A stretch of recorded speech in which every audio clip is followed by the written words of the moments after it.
년 전부터 한국에서 유행하는 유행어 중에 찐이다라는 표현이 있습니다. 들어보셨나요? 정말 진짜다라는 표현이라고 합니다.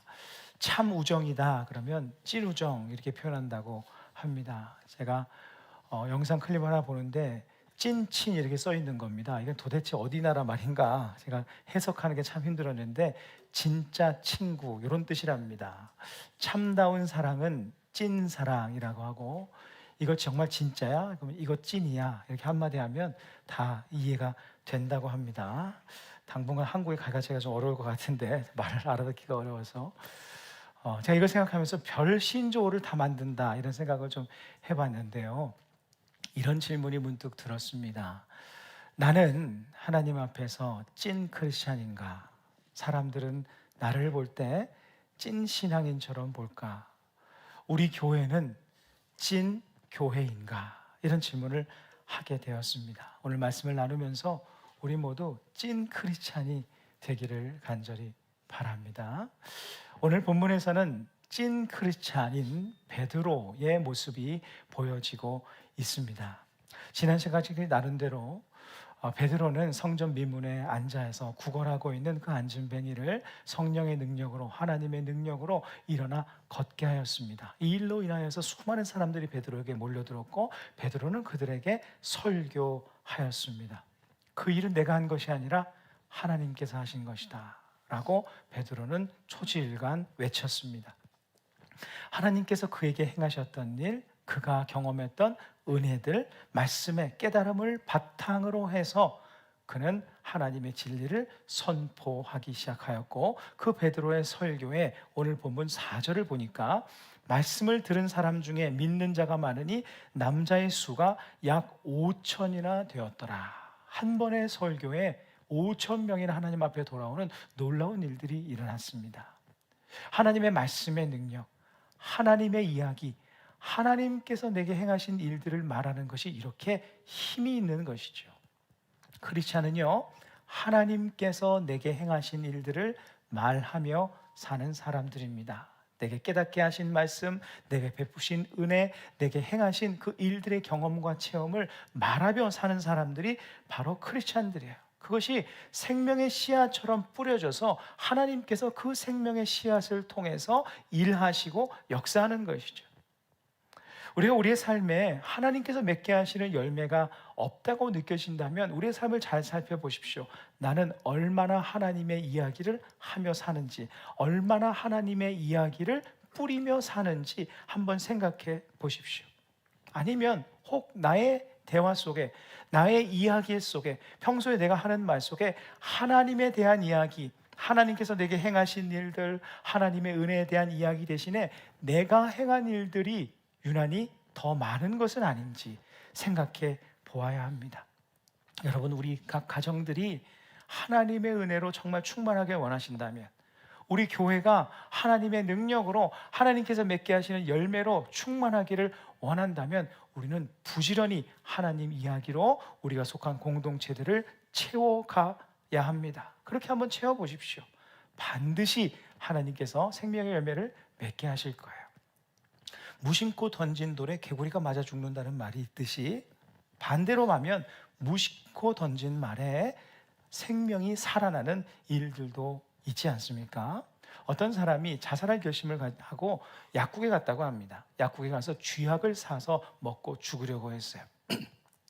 쥐약은 쥐를 죽이는 건데 그 약을 먹고 자기가 생명을 끊겠다 하고 간 겁니다. 그런데 마침 그 장소에 약국에 약사가 부재중인 겁니다. 어디 급하게 간 거예요. 그 시간에 그 약사가 어린 딸에게 맡겨놓고선 잠깐 자리를 비우고 있었어요. 어린 딸이 이제 자리를 보고 있었죠. 이 사람이 약국에 가서 쥐약을 사는 건 어려운 것이 아니니까 아이에게 말합니다. 얘야, 쥐약이 좀 있니? 라고 말을 하는데 이 아이가 아저씨 얼굴을 보고 물끄러미 쳐다보는 거야. 이 아저씨의 얼굴이 밝지가 않았거든요. 너무나 어둡고 슬픈 표정을 하고 있어서 이 아이가 말을 합니다. 아저씨, 쥐가 많이 아파요? 라고 묻는 거예요. 이 아이는 쥐가 아파서 먹는 약인 줄 알았던 거예요. 쥐가 아프니까 이 아저씨의 마음이 슬픈가 보다 라고 해석을 했던 겁니다. 근데 문제는 뭐냐면 이 말에 이 아저씨가 피식하고 웃어버린 거예요. 그렇게 웃어버리고 나니까 어두웠던 마음이 갑자기 환해지기 시작한 거예요. 그러면서 자살할 결심을 그만두었다고 합니다. 이런 엉뚱한 말들을 통해서도 생명이 살아나는 일들이 있습니다. 하물며 우리가 생명의 말씀, 하나님께서 내게 행하신 이 생명의 씨앗들을 우리가 뿌린다면 하나님께서 얼마나 더 풍성하게 우리의 삶에 맺게 하실까요? 이번 2024년 한 해 하나님의 이야기들로 우리의 삶이 가득하기를, 우리 교회와 가정이 가득하기를 간절히 소망합니다. 그런데 베드로는 사실 본래 이런 사람이 아니었습니다. 더구나 오늘 본문의 베드로의 모습, 사내들인 공의의 사람들 앞에 서게 되는데 이전에 없던 담대함과 당당함, 자신 있고 확신 있는 대범한 모습을 보여주었어요. 사내들인 공의회는 우리가 일전에도 나눴던 대로 예수님을 체포하여서 십자가에 넘겨준 아주 살기등등한 권력 집단이었습니다. 그 행동이 얼마나 강했냐면, 그 힘이 얼마나 셌냐면요, 3절을 보면 그들을 잡음에 날이 이미 저물었으므로 이튿날까지 가두었으나, 이렇게 표현하고 있어요. 여러분, 단순한 이야기가 아닙니다. 누가 길 가다가 뭐 그런 일이 있을 수도 없고 있지도 않겠지만, 그런 일은 불가능하지만 만약에 어떤 성직자가, 목사님이 여러분을 잡아서 가두면 여러분 갇히겠습니까? 그런 일은 없는 겁니다. 그런데 당신은 이 사람들이 잡아서 가두면 잡혀야 되고 갇힘을 받아야 됐다는 거예요. 그런데 유대법에 의하면요, 잡아서 밤새도록 가둘 때는 딱 이런 경우랍니다. 생명의 재판을 앞두고 있을 때라고 합니다. 그러니까 예수님께서도 밤에 잡히셔서 밤새도록 신문을 받지 않으셨습니까? 지금 베드로와 요한 사도들은 똑같은 사람들에 의해서 똑같은 재판을 지금 앞두고 있는 거예요. 이 사람들이 얼마나 살기등등합니까? 그리고 이 베드로와 요한은 얼마나 위협을 느끼고 있었을까? 그런데 사실 베드로는요, 이 사람들을 처음 만난 게 아니랍니다. 물론 이런 관계로 만난 것은 아니지만 두 번째 만남이에요. 첫 번째 만남은 언제였냐면 예수님께서 잡히시고 신문 당하실 때 예수님 곁에 있다가 간접적으로 조우했습니다. 근데 그때의 모습은요, 정말 형편없었습니다. 이 사람들이 볼 때 정말 형편없는 모습이었어요. 도망가고 비겁하고 겁 많고 소심하고 예수님을 배신하고 부인하고 저주하는 그런 사람. 그러므로 사내들인 공의의 사람들의 생각에 이 베드로는 정말 비겁하고 소심한 사람으로 낙인되어 있었을 거예요. 그런데 지금 그의 모습은 정반대입니다. 확신을 가지고 담대하게 그들 앞에서 예수님을 증거하고 있어요. 당황한 그들의 모습을 오늘 본문의 바로 뒷절인 13절, 사도행전 4장 13절에서 이렇게 기록합니다. 그들이 베드로와 요한이 담대하게 말함을 보고 그들을 본래 학문 없는 범인으로 알았다가 이상히 여기며, 이상히 여겼다. 여러분, 크리스찬은요, 이런 모습으로 사람들을 놀래게 해야 합니다. 당황하게 해야 돼요. 다른 일들로 하는 것이 아니라 우리의 믿음으로 인하여서 내가 변화된 모습, 내가 믿음을 붙들고 굳건히 서 있는 그 담대한 모습을 통해서 세상 사람들에게 믿음의 능력을 보여주는 거예요. 복음을 증거하는 거예요. 사실 지금 베드로는 위축될 수밖에 없는 상황이기도 하고 어떻게 보면 상당히 억울한 상황입니다. 거칠게는 분노할 수도 있고요, 화를 낼 수도 있고 불평할 수 있는 상황이죠. 여러분, 베드로가 잘못한 것이 무엇입니까? 베드로는요, 선을 행한 것밖에 없습니다. 열심히 신앙생활하고 성실하게 신앙생활하기 위해서 예루살렘 성전에 기도하러 올라가던 때에 이 불쌍한 한 사람을 하나님의 능력으로 고쳐준 선을 행한 것뿐이에요. 그 일로 인해서 붙잡히고 갇히고 생명의 위협까지 당하고 있습니다. 불평할 만하지 않은가요? 억울함을 호소할 만하지 않습니까? 그러나 베드로는 조금도 억울함을 호소하거나 불평하거나 분노하지 않았어요. 여러분, 우리의 삶에도 이런 일들은 얼마든지 일어나지 않습니까? 성실하게 신앙생활하고요, 열심히 신앙생활하고 선을 행하며 살아도 답답하고 마음을 어렵게 하는 일들을 만날 수 있습니다. 내가 마음 먹고 열심히 이제 기도 생활하는데 내가 마음 먹고 열심히 하나님 말씀 묵상하며 2024년 되었으니까 새해를 맞이해서 하나님 말씀 묵상하고 하나님의 말씀대로 순종하며 사는 삶을 산다고 할지라도 사내들인 공의회와 같은 그 상황을 우리는 얼마든지 만날 수 있습니다. 늘 말씀드리지만요, 이 세상에 사는 사람들은요, 똑같은 해도 맞지만 선인과 악인 똑같은 태양빛을 받지만 똑같은 비도 맞는 거예요. 인생의 비도 마찬가지입니다. 내용이 다를 뿐이지 두려움의 비, 문제의 비, 억울함의 비, 답답함의 비 다 똑같이 맞습니다. 신앙인이고 비신앙인이고 다 똑같은 거예요. 여기까지는 다 똑같습니다. 신앙인과 비신앙의 차이는 그럼 무엇입니까?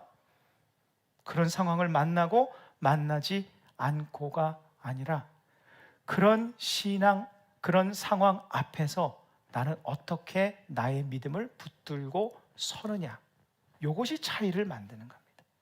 내가 붙드는 말씀이 나를 어떻게 인도하느냐, 그 말씀을 통해서 내가 어떻게 붙잡고 견뎌내느냐, 내가 믿는 하나님을 내가 붙들고 의지하며 어떻게 그 시간을 지나가느냐, 이것이 차이예요. 그 신앙의 본을 오늘 베드로가 보여주고 있는 겁니다. 곤란하고 위협적인 상황 속에서 베드로의 모습을 한번 보십시오. 사내들인 공의의 위협적인 질문에 베드로는 이 모든 일은 하나님께서 하신 일이다, 이렇게 담대하게 선포합니다. 이걸 선포할 때 베드로의 마음이 어떠했을까요? 얼마나 힘이 넘쳤겠습니까? 하나님께서 하신 일이다, 하나님께서 하신 일이다. 우리가 삶의 문제 앞에서 이런 외침이 좀 있어야 합니다. 하나님께서 내 삶에 행하신 일을 선포하는 것은 너무나 중요해요. 그 찬송에도 있지 않습니까? 받은 복을 세어보아라. Count your blessings, name them one by one. 하나님께서 너에게 베푸신 복들을 세어보아라. 여러분, 그렇게 세어보시면 사시나요? 혹시 받을 복을 세어보는 건 아닌가? 받을 복을 기대하는 것은 아닌가? 아니요, 받은 복, 이미 받은 복을 세어보아라. 그러면 어떻게 우리가 무엇을 알게 되냐면, 하나님께서 살아계셔서 내 삶에 역사하시는 분이지, 나를 돌보시는 분이지, 나를 사랑하시는 분이지, 이것을 알게 되고 더 담대해질 수 있다는 것이죠. 여기까지는 사실 똑같습니다. 사도행전 3장에서 사람들이 몰려왔을 때 했던 설교랑 같은 내용이에요. 하나님께서 하신 것이다, 예수의 이름으로 예수께서 하신 일이다 라는 말까지는 다 똑같은데, 오늘 본문에서는 여기에 두 절을 더해서 사내들인 공의에, 그 자신을 위협하는 그 공의 앞에서 이렇게 선언을 합니다. 두 절을 더하는데요, 본문 사도행전 4장 11절과 12절입니다.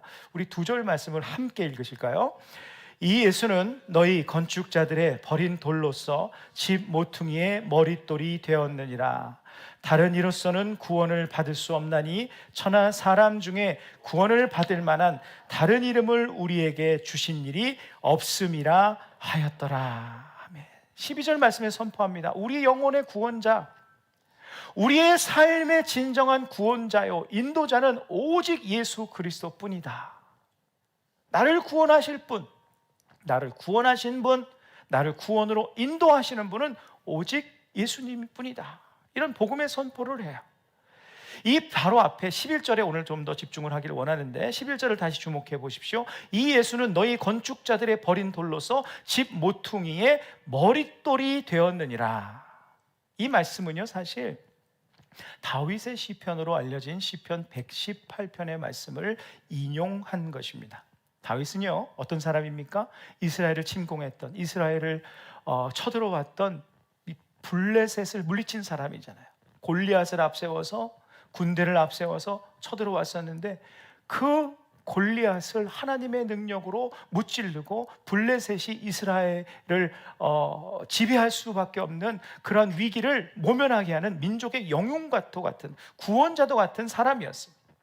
그런데 이 다윗이 인기가 높아지자 이 사울 왕이 다윗을 시기하게 되죠. 그래서 그를 죽이려고 하고 그를 버려버립니다. 사울의 칼날을 피해서 다윗은 약 10년이 넘는 기간 동안 도망자의 생활을 하게 되죠. 천신만고 끝에 다윗은 왕위에 오르게 되는데, 그 왕위에 오를 때 쓴 시가 바로 시편 118편이에요. 118편에 이렇게 그는 고백합니다. 건축자가 버린 돌이 집 모퉁이의 머릿돌이 되었나니 이는 여호와께서 행하신 것이요 우리 눈에 기이한 바로다. 놀라운 일이 일어났다. 하나님께서 내게 이런 일을 행하셨는데 어떤 일인가? 22절에 보면 건축자가 버린 돌이 집 모퉁이의 머릿돌이 되었나니. 여기서 건축자는 누구를 가리키는 것일까요? 사울 왕을 가리키는 것입니다. 건축자가 버린 돌은 다윗 자신을 지칭하는 것이죠. 사울 왕이 마치 다윗 인생의 건축자 노릇을 했다는 거예요. 그리고 그를 내팽개쳤다는 겁니다. 버렸다는 거예요. 그렇게 버린 돌 취급을 하여 버렸지만 하나님께서는 자신을 버린 돌 취급하지 않으시고 머릿돌로 취급하셨다. 기묘한 모퉁이의 머릿돌처럼 세우셨다라고 말합니다. 다윗의 고백은 무엇인가? 내 인생의 건축자는 사울 왕이 아니라, 어떤 사람이 아니라 하나님 뿐이십니다 라는 믿음의 선포이죠. 이 말씀을 인용하여서 베드로가 종교 지도자들에게 말합니다. 오늘 본문 4장 11절, 이 예수는 너희 건축자들의 버린 돌로서 집 모퉁이의 머릿돌이 되었느니라. 너희들이 건축자 행세하며 예수님을 십자가에 못 박아 죽였지만 하나님께서 그를 다시 살리셔서 어떻게 만드셨다? 버린 돌을, 예수님을 모퉁이의 머릿돌로 삼으셨다. 이는 예수 그리스도의 구원의 진리를 선포함과 동시에 종교 지도자들을 향해서, 사내들인 공의의 사람들을 향해서 이렇게 말하는 것이었어요. 보라, 너희는 너희 인생에도 건축자가 될 수 없고 다른 사람의 삶에도 건축자가 될 수 없고 모든 인생의 건축자는 오직 하나님뿐이라 라고 말하는 거예요. 이것이 베드로를 향한 말씀이기도 했습니다. 내 인생의 건축자 또한 하나님이시다.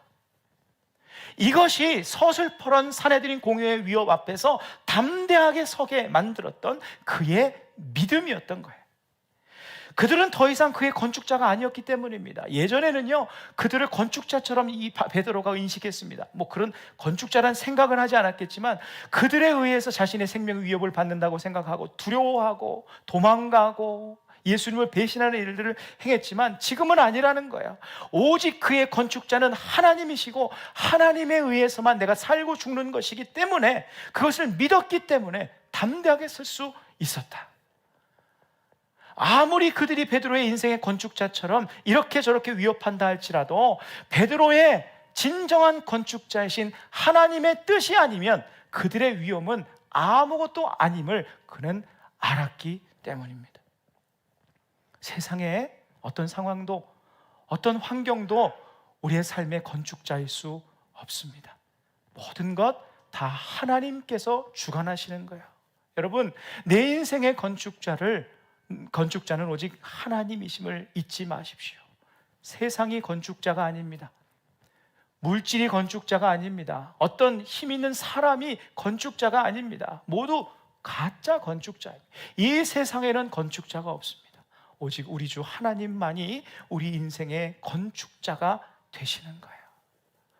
다윗은 자신의 왕이 된 것을 머릿돌이 되었다라고 말을 합니다. 자신이 왕 된 것을 하나님께서 나를 머릿돌로 세우셨다 고백하죠. 베드로는 예수님께서 구원자가 되신 것을 머릿돌이 되셨다라고 표현합니다. 진정한 의미에서 모든 교회와 모든 인생의 머릿돌은, 주춧돌은 예수님 한 분뿐입니다. 하지만 이를 다윗이 시간상으로 먼저 이야기하지 않았습니까? 성령의 감동을 입어서 이 다윗과 베드로에게 이 말씀이 적용됐듯이 일반적으로 우리의 삶에도 이렇게 적용할 수 있습니다. 성경에서 머릿돌이 된다는 것은 무슨 의미일까요? 이 세상에서 우두머리가 된다는 것일까요?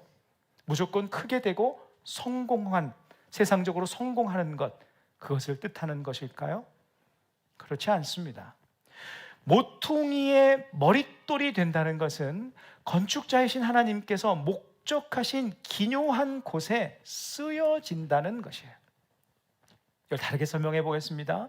하나님께서 우리를 이 땅에 보내실 때, 우리를 이 땅에서 태어나게 하실 때 하나님께서 우리에게 부여하신 인생의 목적이 있습니다. 우리 한 명 한 명은 하나님께서 우리에게 부여하신 독특한 목적을 가지고 살았어요. 우리는 이 목적을 비전이라고 부르기도 합니다. 그리고 하나님께서는 우리를 그 목적을 향해 이끄십니다. 그러므로 우리는 어떻게 생각할 수 있는가? 우리 모두의 삶의 가정은 하나님께서 각자의 삶을 통해 이루실 기묘한 목적을 따라 세워가는, 즉 각 사람들을 어딘가의 머릿돌로 기묘하게 쓰시기 위해 세워가시는 과정임을 기억해야 합니다. 그러므로 우리의 삶이 오늘 주어졌다면 내 오늘의 삶의 모양과 형편이 어떠하든지 간에, 혹 나의 상태가 세상이라는 가짜 건축자에 의해서 버려진 돌과 같다 할지라도 나의 오늘의 하루는 하나님께서 세우실 머릿돌이 되기 위한 시간임을 기억해야 해요. 그렇기 때문에 건축자 되신 하나님께서 우리를 기묘하고 소중하고 귀하게 여기실 것은 부정할 수 없는 사실이고 우리에게 주어진 큰 은혜가 아닐 수 없습니다. 사랑하는 성도 여러분, 2024년 한 해 또한 건축자이신 우리 하나님께서 우리의 삶을 세워가실 것입니다. 여러분, 내가 세우는 것이 아닙니다. 하나님께서 세우실 거예요. 어떻게 어떤 모양으로 세워가실지 우리는 알 수 없습니다. 하지만 하나님께서 주시는 지혜와 건강과 여건과 힘과 능력 안에서 우리를 통해서 하나님께서 세워가실 것입니다. 어떻게 세워가실지는 알 수 없지만 분명한 것은 우리 삶의 건축자는 하나님이란 사실이며 하나님께서 나를 모퉁이 돌로 사용하시기 위하여서 우리를 기묘하게 중요하게 여기신다는 사실입니다. 자꾸 여러분 우리 마음속에 이런 생각과 충동이 느껴질 때가 있습니다. 내가 세워가는 내 인생, 내가 즐기는 내 인생, 내가 이끌어가는 내 인생, 그렇게 자꾸 생각하지 마십시오. 되지 않습니다. 우리는요, 우리 인생의 건축자가 될 수가 없습니다.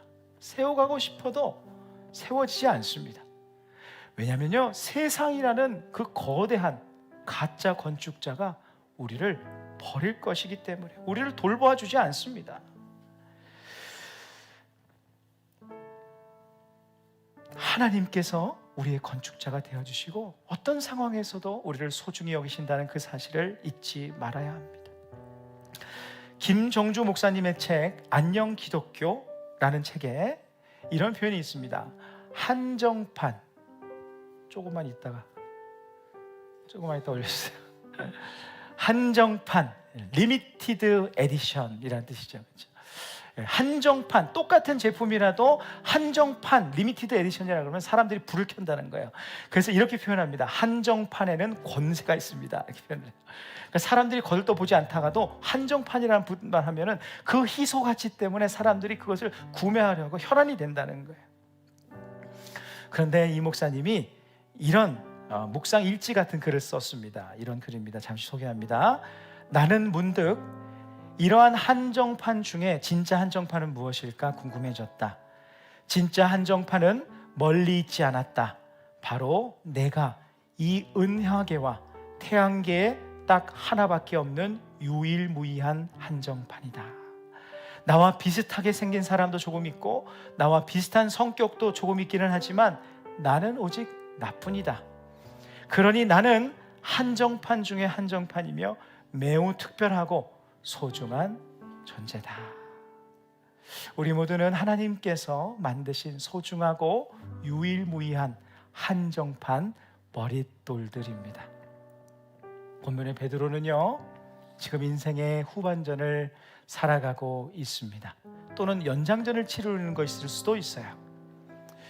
여러분, 인생의 전반전에서 이 베드로는요, 판판이 깨집니다. 판판이 무너지고 실패하고 패배하고 처참하게 무너졌어요. 근데 여러분, 전반전과 후반전 중에 어느 것이 더 중요한가요?